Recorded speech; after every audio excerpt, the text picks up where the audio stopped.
Hello student.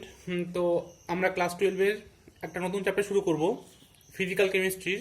সেটা হচ্ছে তোমার রাসায়নিক গতিবিদ্যা। ঠিক আছে, এখান থেকে ক্লাস 12-এর 5 নম্বর থাকে। তো রাসায়নিক গতিবিদ্যার নাম থেকে আমরা জানতে পারছি যে এখানে বিভিন্ন রাসায়নিক বিক্রিয়ার গতি সম্পর্কিত বিষয়ে আলোচনা করা হয় এবং সেই সাথে সেই বিক্রিয়ার ক্রিয়া কৌশল, বিক্রিয়ার গতিবেগের উপর বিভিন্ন যে বিষয়ের প্রভাবগুলো আছে সেগুলো আমরা এখান থেকেই জানবো। ঠিক আছে, তো যদি আমরা অ্যাকচুয়ালি দেখতে চাই যে রাসায়নিক গতিবিদ্যা বলতে কি বোঝো, তাহলে আমরা বলবো যে রসায়নের যে শাখায় রাসায়নিক বিক্রিয়ার হার বা রাসায়নিক বিক্রিয়ার গতিবেগ বা ক্রিয়া কৌশল, মানে যেটা হচ্ছে রাসায়নিক বিক্রিয়ার গতিপথ এবং বিক্রিয়ার হারের উপর বিভিন্ন প্রভাবকারী বিষয় সম্বন্ধে আলোচনা করা হয়, সেটাই কিন্তু রাসায়নিক গতিবিদ্যা। দেখো, রাসায়নিক গতিবিদ্যার সাহায্যে আমরা কি অ্যাপ্লাই করবো বা কোন ক্ষেত্রে এটাকে আমাদের কাজে লাগবে। তো রাসায়নিক গতিবিদ্যার সাহায্যে আমরা কি করি, যে শিল্পে যে কোনো রাসায়নিক বিক্রিয়া কি হারে সম্পন্ন হলে বিক্রিয়াটি অর্থনৈতিকভাবে লাভজনক হবে সেটা কিন্তু জানা যায়। ঠিক আছে, কোনো একটা রিয়াকশন দেখাচ্ছে প্রচুর স্লো রিয়াকশনটা, কিভাবে আমরা রিয়াকশনের রেটটাকে অনেকটা বাড়াতে পারবো। রিয়াকশন রেট মিনস রিয়াকশনের হার, বিক্রিয়া হার। ঠিক আছে, বা বিক্রিয়ার বেগ যেটাই বলতে পারো। তো সবাই আজকে হেডিং দাও রাসায়নিক গতিবিদ্যা বা কেমিক্যাল কাইনেটিক্স। ঠিক আছে, কেমিক্যাল কেমিক্যাল কাইনেটিক্স, রাসায়নিক গতিবিদ্যা। ঠিক আছে,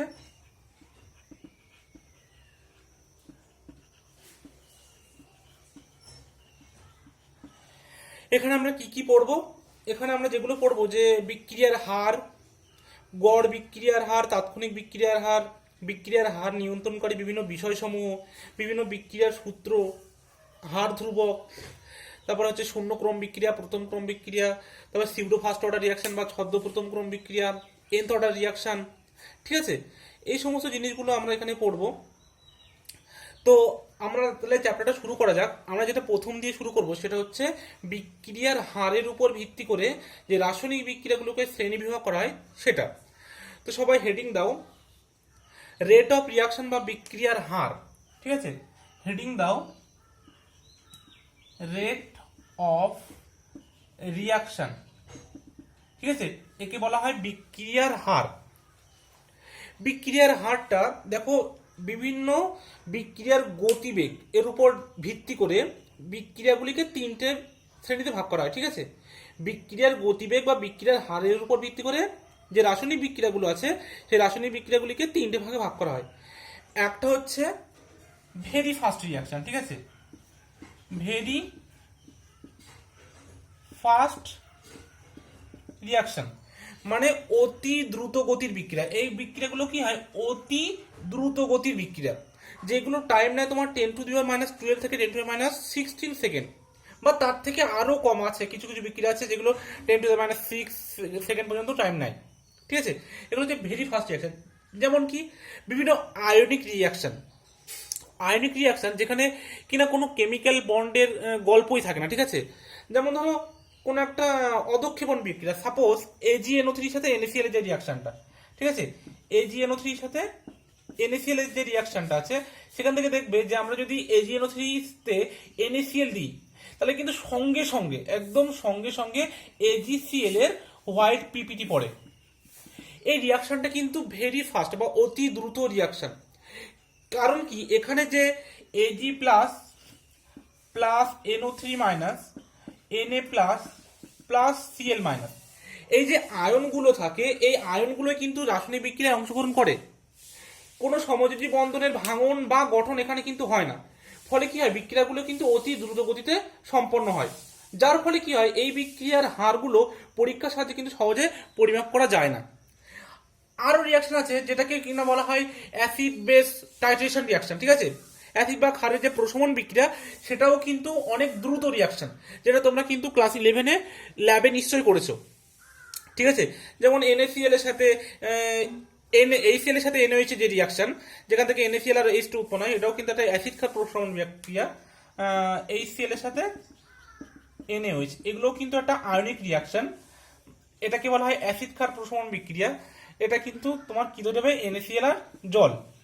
ঠিক আছে, এগুলো কিন্তু ভেরি ফাস্ট বা অতি দ্রুত বিক্রিয়ার উদাহরণ। এই বিক্রিয়ায় কি বললাম না, যেহেতু আয়নগুলো অংশগ্রহণ করে, কোনো বন্ডের ভাঙা বা বন্ড ফর্মের কোনো গল্প নেই, তাই জন্য কিন্তু এখানে রিয়াকশনটা অতি দ্রুত হয়, যার ফলে কিনা সহজে কিন্তু আমরা এই বিক্রিয়ার হার পরীক্ষার সাহায্যে প্রমাণ করতে পারি না। ঠিক আছে, আর একটা রিয়াকশন আছে, সেটা হচ্ছে, এটা মুছে দিলাম, ভেরি স্লো। ভেরি স্লো মানে অতি মন্থর গতি, মানে খুব ধীর গতিতে ঘটে। ঠিক আছে, নাম্বার বি হচ্ছে ভেরি স্লো রিয়াকশন। ঠিক আছে, ভেরি স্লো রিয়াকশন মানে যেগুলো অতি ধীর গতিতে সম্পন্ন হয়, যে সমস্ত বিক্রিয়া, তার মধ্যে একটা আমরা জানি যে রাস্টিং অফ আয়রন, মানে যেটা লোহায় মরিচা পড়া। দেখবে যদি একটা লোহাকে তোমরা বাড়িতে ফেলে রাখো, একদিনের মধ্যে কিন্তু সেটাতে জং ধরে না। ঠিক আছে, তাহলে কি হয়, সেই লোহাটাকে খোলা বাতাসে মরিচা পড়ার জন্য কিন্তু দীর্ঘ সময়ের প্রয়োজন হয়, সেটা মাস কিংবা বছরও লেগে যেতে পারে।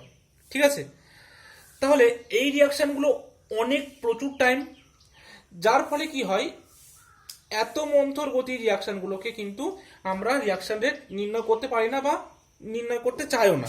ঠিক আছে,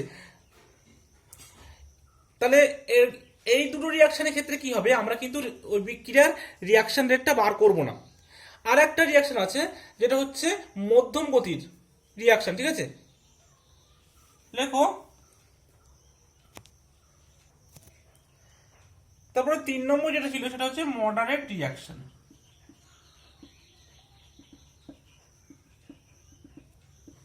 ঠিক আছে, এটা হচ্ছে মধ্যম গতির বিক্রিয়া। এখানে কি হয়, কিছু কিছু দেখো রিয়াকশন আছে যেগুলো কিন্তু নর্মাল টেম্পারেচারে অতি দ্রুত বা অতি মন্থর নয়, এদের বিক্রিয়ার হারটা এটা কিন্তু মধ্যম হারে সংগঠিত হয়। ঠিক আছে, সেইগুলো কিন্তু তোমার মডারেট রিয়াকশনের মধ্যে পড়ে, এবং এই রিয়াকশনগুলোর গতি কিন্তু পরীক্ষার সাহায্যে সহজে পরিমাপ করা যায়। যেমন যদি আমরা সুক্রোজের আর্দ্র বিশ্লেষণ করি, তাহলে গ্লুকোজ আর ফ্রুক্টোজ কিন্তু আমরা পাবো। এই রিয়াকশনের রেটটা কিন্তু আমরা পরীক্ষার সাহায্যে পরিমাপ করতে পারবো। ঠিক আছে, বা হেবার প্রসেসে যে আমরা অ্যামোনিয়া তৈরি করি, সেখানেও কি হয়, সেখানেও তো তোমার অ্যামোনিয়া তৈরির যে নাইট্রোজেন আর হাইড্রোজেনের বন্ডগুলো ভাঙে, এবং বন্ড ভাঙার পরে আবার নাইট্রোজেন আর হাইড্রোজেন বন্ডগুলো যুক্ত হয়ে অ্যামোনিয়া তৈরি হয়।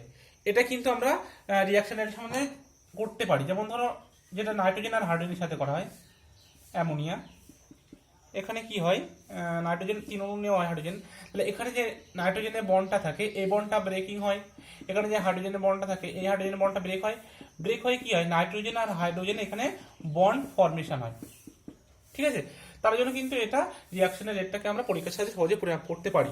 তাহলে রিয়াকশন রেট কার ক্ষেত্রে বার করব, যেগুলো একমাত্র মডারেট, যেগুলো অতি দীর্ঘ সময় ধরে হয় সেগুলো নির্ণয় করব না, বা যেগুলো খুব স্লো, ঠিক আছে, বা খুব ফাস্ট, এই রিয়াকশনগুলোর রেট কিন্তু আমরা বার করব না। তো এবার মেন পার্টে আমরা চলে আসি, সেটা হচ্ছে রিয়াকশন রেটটা কিভাবে বার করব। ঠিক আছে, তো সবাই হেডিং দাও রিয়াকশন রেট। ঠিক আছে, তাহলে হেডিং দাও reaction rate or rate of reaction. ঠিক আছে, এটাকে কিন্তু স্মল আর দ্বারা প্রকাশ করা হয়, রেট অফ রিয়াকশনটাকে স্মল আর দ্বারা প্রকাশ করা হয়। এবার দেখো রেট অফ রিয়াকশনটা কি, তাহলে প্রতি একক সময়ে কোনো রাসায়নিক বিক্রিয়ায় যে পরিমাণ বিক্রিয়াজাত পদার্থ উৎপন্ন হয় বা যে পরিমাণ বিক্রিয়ক পদার্থ অন্তর্নিহিত হয় তাকে কিন্তু উক্ত বিক্রিয়ার হার বলা হয়। মানে অ্যাকচুয়ালি কি হয়, এটা হচ্ছে যদি বলি চেঞ্জ হচ্ছে, কার change, change in concentration, change in concentration of reactant or products with respect to time. ঠিক আছে, মানে সময়ের সাথে সাথে বিক্রিয়ক বা বিক্রিয়াজাত পদার্থের যে গাঢ়ত্বের যে পরিবর্তন, সেটাই কিন্তু রেট অফ রিয়াকশন। বিক্রিয়ক পদার্থর গাঢ়ত্ব কি হয়, হ্রাস পায়, আর বিক্রিয়াজাত পদার্থ গাঢ়ত্ব বৃদ্ধি পায়। এই যে সময়ের সাথে সাথে এই বিক্রিয়কজাত পদার্থ বা বিক্রিয়ক পদার্থের যে কনসেন্ট্রেশনের যে পরিবর্তন, সেটাই কিন্তু রেট অফ রিয়াকশন। ঠিক আছে, সাপোজ একটা উদাহরণ দিই, তাহলে তোমরা খুব ভালো বুঝতে পারবে। দেখো এক্সাম্পলটা দেখো, a প্লাস 3b থেকে হচ্ছে ধরো 2c, এখানে যদি রিয়াকশন রেটটা বার করতে বলে তাহলে রিয়াকশন রেটটা আমরা কিভাবে বার করি? দেখো রিয়াকশন রেটটা হচ্ছে, এটা হচ্ছে রিয়াক্ট্যান্ট, তাহলে rate of reaction R is equal to minus del A by del T. এটা কি বোঝাচ্ছে দেখো, যেহেতু এটা এখানে রিয়াক্ট্যান্ট, তাহলে রিয়াক্ট্যান্টের এইটা হচ্ছে কনসেন্ট্রেশন, ঠিক আছে, রিয়াক্ট্যান্টের গাঢ়ত্বের কিন্তু পরিবর্তন হচ্ছে ডেল এ মানে, ঠিক আছে, বাই ডেল টি মানে একটা নির্দিষ্ট সময়ের ব্যবধানে এই যে রিয়াক্ট্যান্ট আছে এর গাঢ়ত্বের পরিবর্তন, এবং সেটাকে মাইনাস দ্বারা প্রকাশ করা হচ্ছে। কারণ কি?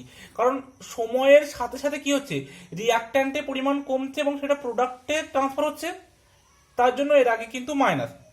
এবং কি হয়, এর সাথে এখানে যে স্টয়কিওমেট্রিক কোএফিসিয়েন্ট গুলো থাকে বা এর যে সহগগুলো থাকে, ধরো এখানে কিছু নেই মানে 1, তাহলে এখানে হবে 1/1, ঠিক আছে, মানে স্টয়কিওমেট্রিক কোএফিসিয়েন্ট দ্বারা এটাকে ভাগ করা হয়। দেখো এটাই দেখো ইকুয়াল টু -1/3, এই 3টা ছিল বি এর সহগ বা একে বলা হয় স্টয়কিওমেট্রিক কোএফিসিয়েন্ট, এটা দিয়ে ভাগ করা হয় into del of concentration of B by del T equal to, এইটা কিন্তু প্রোডাক্ট, এর গাঢ়ত্ব কিন্তু বাড়ছে, সেই জন্য এখানে হবে প্লাস, আর স্টয়কিওমেট্রিক কোএফিসিয়েন্ট দিয়ে ভাগ করে দেবো del of concentration of C by del T. এটাই হচ্ছে রিয়াকশনের রেট, এভাবে লেখা হয়। তাহলে বোঝা গেল কেন মাইনাস দিলাম, কেন এই তিনটা এখানে হলো। বললাম যে রিয়াকশনের রেট বার করার জন্য নিয়ম হচ্ছে যে সহগগুলো থাকে সেটা দিয়ে ভাগ করতে হয়, এবং একটা কনসেন্ট্রেশনের পরিবর্তন একটা নির্দিষ্ট সময় ব্যবধানে, সেটা হচ্ছে রিয়াকশনের রেট বা বিক্রিয়ার হার, ঠিক আছে, এভাবে কিন্তু রিয়াকশনের রেট বার করা হয়। তাহলে দেখো এই ডেল চিহ্নটা কি প্রকাশ করে? ডেল চিহ্নটা প্রকাশ করে যে কোনো প্রক্রিয়ার, ধরো কোনো একটা রাশি আছে, সেই রাশিটার অন্তিম আর প্রারম্ভিক মানের অন্তরফল, ঠিক আছে, ডেল চিহ্নটা কিন্তু আমরা সেই কাজে ইউজ করি। এবার দেখো আমরা যদি রিয়াকশন রেটটাকে একটা গ্রাফের সাহায্যে দেখাই, তাহলে দেখো ওপরে এগুলো মুছছি একটু, দেখো এখানটা একটা গ্রাফ আঁকছি। ধরো যে রিয়াকশনটা আমরা লিখেছিলাম a+3b থেকে হচ্ছিল 2c। এবার দেখো একটা গ্রাফ আমি করছি তোমাদের সামনে, এদিকে নিলাম ধরো গাঢ়ত্ব, ঠিক আছে, এটা গাঢ়ত্ব দ্বারা প্রকাশ করা হয়, আর একটা নিলাম সময়, টাইম, ঠিক আছে। তো দেখো আমরা যদি গ্রাফ অঙ্কন করি, আমরা কি জানি সময়ের সাথে সাথে বিক্রিয়াজাত বা বিক্রিয়ক যে পদার্থ থাকে এ আর এই যে বি, এগুলো হচ্ছে বিক্রিয়ক পদার্থ, এদের গাঢ়ত্ব কি হয়, সময়ের সাথে এদের গাঢ়ত্ব কিন্তু কমতে থাকে। এবার যদি বিক্রিয়াজাত পদার্থ দেখি, সময়ের সাথে সাথে কি হয়, সময়ের সাথে সাথে বিক্রিয়াজাত যে পদার্থ তার কিন্তু গাঢ়ত্বটা বাড়তে থাকে, ঠিক আছে। তাহলে এটা হচ্ছে ধরো বিক্রিয়াজাত পদার্থ যতগুলো থাকবে, এখানে সাপোজ সি, আর এখানে যে বিক্রিয়া কত আছে এ আর সি, এদের কিন্তু এগুলো হবে, ঠিক আছে, বিক্রিয়াজাত পদার্থের কনসেন্ট্রেশন ভার্সেস টাইমের যে গ্রাফটা এরকম হবে।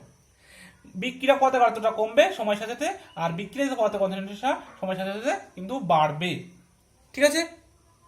এবার দেখো বিক্রিয়ার যে হারটা, এটা কিন্তু আবার দু রকম, রাসায়নিক বিক্রিয়ার ক্ষেত্রে কিন্তু দু রকমের। একটা হচ্ছে গড় বিক্রিয়ার হার বা অ্যাভারেজ রিয়াকশন রেট, অ্যাভারেজ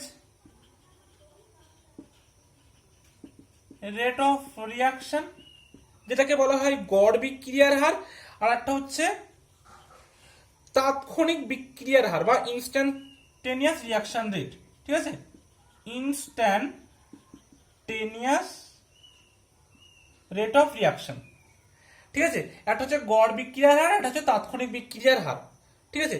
এবার আমরা দেখি গড় বিক্রিয়ার হারটা সম্বন্ধে পড়ি, তো সবাই হেডিং দাও অ্যাভারেজ রেট অফ রিয়াকশন। দেখো একটা জিনিস বলে দিই, সাপোজ ধরো এ থেকে বিতে আমরা যাচ্ছি, তাহলে এখানে আমরা রেট অফ রিয়াকশন আর কি লিখবো, minus del A by del T equal to del B by del T. এখানে দেখো ইউনিটটা কি হবে, রেট অফ রিয়াকশনের ইউনিট, এটা কি টার্ম, এটা হচ্ছে কনসেন্ট্রেশন টার্ম, তাহলে ওপরে হচ্ছে কনসেন্ট্রেশন বা গাঢ়ত্ব, আর নিচে কি সময়, টাইম, তাহলে আমরা গাঢ়ত্বের একক কি জানি? গাঢ়ত্বের একক জানি মোল পার লিটার, আর টাইমটা আমরা কি জানি? সেকেন্ড বা মিনিট। তাহলে ইউনিটটা হবে mole litre inverse second inverse, বা mole litre inverse minute inverse, যা দিবে। ঠিক আছে, এটা হচ্ছে ইউনিট। কার ইউনিট? না হচ্ছে রেট অফ রিয়াকশন। ঠিক আছে, রেট অফ রিয়াকশনের ইউনিট। এখানে আর একটা জিনিস বলা আছে, দেখো এখানে দুটো জিনিস। একটা হচ্ছে তোমার এটা এখানে কি হচ্ছে, যে এটা হচ্ছে ডিসঅ্যাপিয়ারেন্স হচ্ছে, মানে এ অন্তর্নিহিত হচ্ছে রাসায়নিক বিক্রিয়ায়, এর পরিমাণটা কমছে। এটা হচ্ছে কি হচ্ছে, অন্তর্নিহিত হচ্ছে। ঠিক আছে, অন্তর্নিহিত, বা যেটাকে আমরা বলি ডিসঅ্যাপিয়ারেন্স।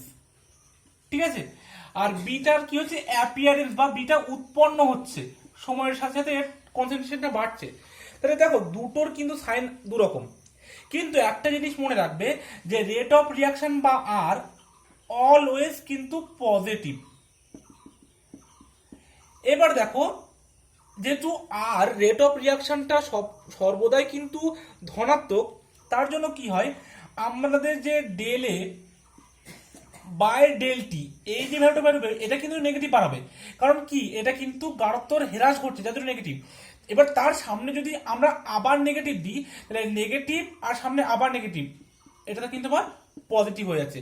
রিয়াকশন রেটটা কিন্তু সবসময় পজিটিভ, এটা কিন্তু মনে রাখবে। এই জন্যই কিন্তু এই ডেল এ বাই ডেল টির আগে একটা মাইনাস চিহ্ন দেওয়া হচ্ছে। ঠিক আছে, এবার আসছি আমরা অ্যাভারেজ রিয়াকশন রেট। ঠিক আছে, অ্যাভারেজ রিয়াকশন রেট, দেখো অ্যাভারেজ রেট অফ রিয়াকশনটা কি?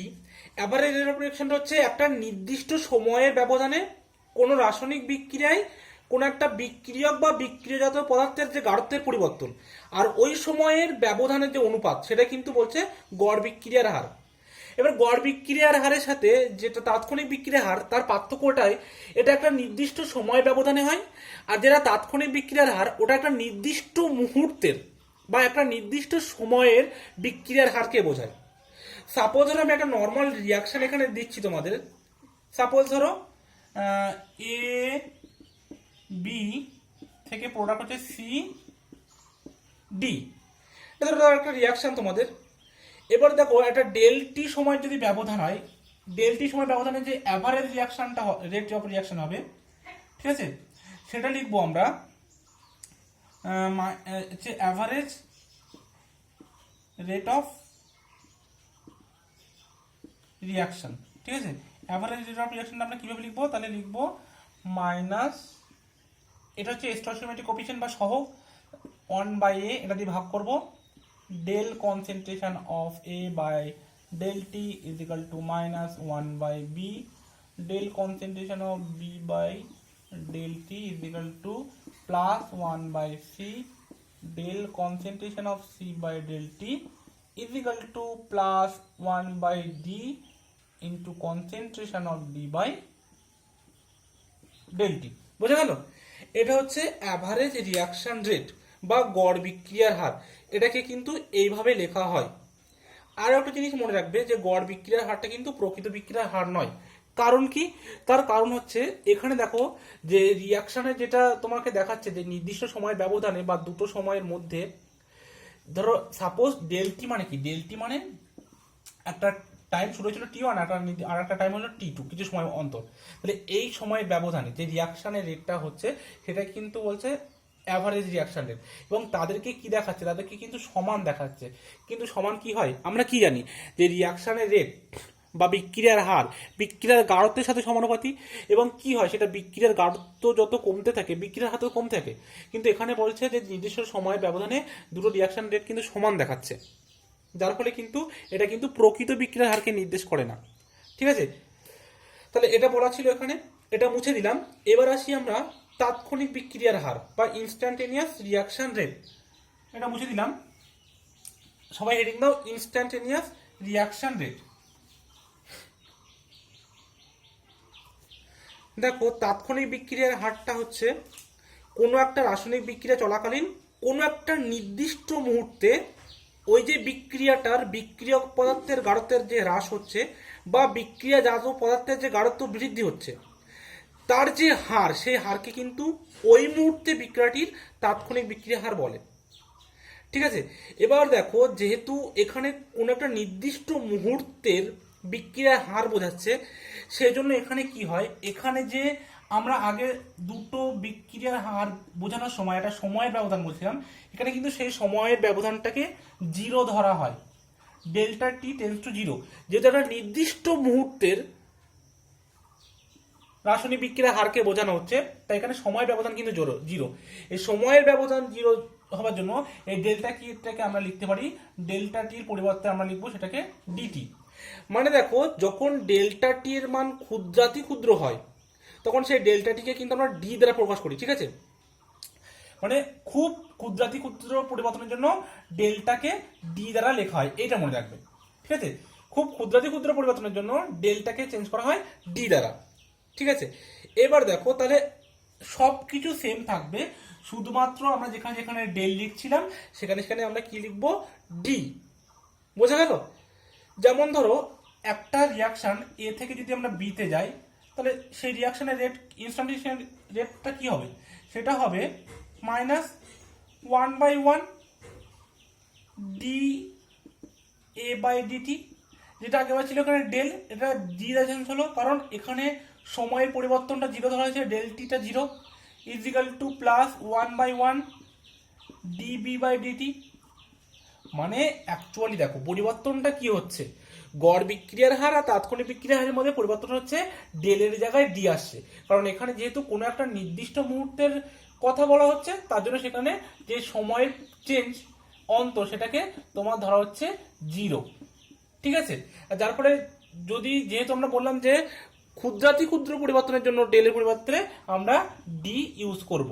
ঠিক আছে, এটা হচ্ছে তাৎক্ষণিক বিক্রিয়ার হারের সমীকরণ। এবং তাৎক্ষণিক বিক্রিয়ার হারটাই কিন্তু প্রকৃত হারকে নির্দেশ করে। দেখো আর একটা জিনিস আমি বলতে একটু ভুলে গেছি, সেই জিনিসটা হচ্ছে ধরো কোনো একটা রিয়াকশন দিয়ে দিল, সাপোজ ধরো 3x + y = 2z। ঠিক আছে, মানে 3x আর y রিয়াকশন করে 2z উৎপন্ন করছে। এখানে অ্যাভারেজ রিয়াকশন রেটটা সবাই তো বার করতে পারবে নিশ্চয়ই। ঠিক আছে, গড় বিক্রিয়ার হারটা, সেই গড় বিক্রিয়ার হারটা আমরা কি লিখবো, যে -1/3 del concentration of x by del t = -1/1 del concentration of y by del t = +1/2 del concentration of z by del t। এটা তো আমরা সবাই জানি। এবার যদি বলে যে এখানে যে জেডটা উৎপন্ন হচ্ছে, জেড এর উৎপন্ন হওয়ার হার, ঠিক আছে, জেড এর উৎপন্ন হওয়ার হার বা অ্যাপিয়ারেন্স অফ জেড। ঠিক আছে, অ্যাপিয়ারেন্স অফ জেড মানে জেড এর উৎপন্ন হওয়ার হারটা নির্ণয় করো। তাহলে আমরা জেড এর উৎপন্ন হওয়ার হার যেটা নির্ণয় করতে বলেছে, যে appearance rate of appearance of Z, এটা কি লিখবো আমরা, শুধুমাত্র কিন্তু del Z by del T, এটা হচ্ছে সূত্র। ঠিক আছে, এটা মনে রাখবে, এখানে কিন্তু কোনো স্টয়কিওমেট্রিক কোএফিসিয়েন্ট লেখা হয় না। ঠিক আছে, রেট অফ অ্যাপিয়ারেন্সের ক্ষেত্রে কিন্তু স্টয়কিওমেট্রিক কোএফিসিয়েন্টের কোনো ভূমিকা নেই, শুধুমাত্র কনসেন্ট্রেশনের পরিবর্তন সময়ের সাপেক্ষে, এটাই। এবার দেখো এটা আমরা উৎপন্ন হওয়ার হার বার করলাম, যদি বলতো রেট অফ অন্তর্নিহিত হওয়ার হার, ঠিক আছে, এক্স এর রেট অফ ডিসঅ্যাপিয়ারেন্স মানে কি অন্তর্নিহিত হচ্ছিল, ডিসঅ্যাপিয়ারেন্স অফ এক্স, তখন আমরা কি করতাম, তখন এটা আসতো কিন্তু minus del concentration of X by del T, এই স্টয়কিওমেট্রিক কোএফিসিয়েন্টটা কিন্তু বাদ যাবে। এবার দেখো এই দুটোর ভ্যালু আমরা সবসময় কিন্তু মডে নেব। কেন মডে নেব, দেখো কারণ এই দুটো ভ্যালু কখনো নেগেটিভ হয় না, সবসময় পজিটিভ হয়। কারণ আমরা যখনই বলছি যে এটা উৎপন্ন হচ্ছে, অ্যাপিয়ারেন্স হচ্ছে মানে উৎপন্ন হচ্ছে, তার মানে কি উৎপন্ন হচ্ছে মানে আমরা বুঝেই নিচ্ছি এটা পজিটিভ। আর ডিসঅ্যাপিয়ারেন্স মানে অন্তর্নিহিত হচ্ছে মানে কি, এটা অলরেডি বলেই দিচ্ছে যে এটা নেগেটিভ, তাহলে আমাদের আলাদা করে আর নেগেটিভ চিহ্ন বসানোর কোনো দরকার নেই। এবার তোমরা যদি নেগেটিভ চিহ্ন বসাতেও চাও, ঠিক আছে, তাহলে কিন্তু সবসময় মড দিয়ে দেবে, কারণ ডিঅ্যাপিয়ারেন্স মানে বলে দিচ্ছে এটা কমছে, অন্তর্নিহিত হচ্ছে, অ্যাপিয়ারেন্স মানে এটা বলে দিচ্ছে যেটা উৎপন্ন হচ্ছে। ঠিক আছে, তো যদি কোনো ম্যাথ দেয় বা ম্যাথে যদি এরকম কোনো প্রবলেম দেয় যে জেড এর উৎপন্ন হওয়ার পরিমাণ বা এক্স এর অন্তর্নিহিত হওয়ার পরিমাণ, তখন কিন্তু সবসময় তোমরা মড ভ্যালু ইউজ করবে এবং কোনো স্টয়কিওমেট্রিক কোএফিসিয়েন্ট বা কোনো যে সহগগুলো ছাড়াই। ঠিক আছে, আজকে এই পর্যন্ত থাকলো, নেক্সট দিন আবার দেখা হবে। Thank you.